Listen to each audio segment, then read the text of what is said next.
Salam dostlar. Bəzən bizlər yoyulduqda, uzun bir yola çıxdıqda gözlərimiz bir nöqtəyə baxır və o an həyat gözlərimizin qabağından bir film lenti kimi axıb gedir. Mən də o hissləri sinematik yolculuq adlandırdığım mahnımda cəmləşdirdim və sizləri o mahnımla baş-başa bırakıram. Xoş dinləmələr.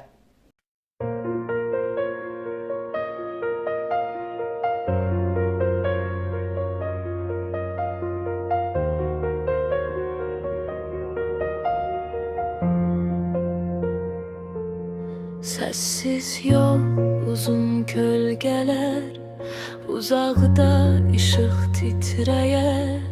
Nə tələskənlik, nə qorxu, bu yol məni çağırar. Tək addım açıq səma, külək danışır qulağıma. Keçmiş arxada qalır, irəli baxıram sakitcə. Zaman axır dayanmadan, hər an başqa bir hekayə.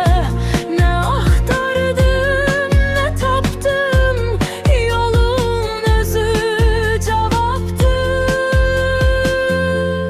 Gedirəm harası bilmirəm, amma qəlbim yüngüldür.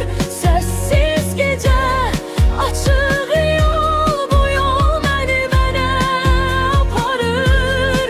Gedirəm harası bilmirəm, amma qəlbim yüngüldür. Səssiz gecə, açıq yol, bu yol məni aparır. Dağlar susur, dəniz dinir, gökyüzü dərin nəfəs alır. Hər mənzərə bir xatirə, hər xatirə bir iz buraxır. Səslər azalır, səslər yumşalır, dünya yavaşlayır. Mən axına qarışıram, gedirəm tələsmədən. Külək yol yoldaşımdır, işıqlar sönsə belə içimdə bir səhər var. Gedirəm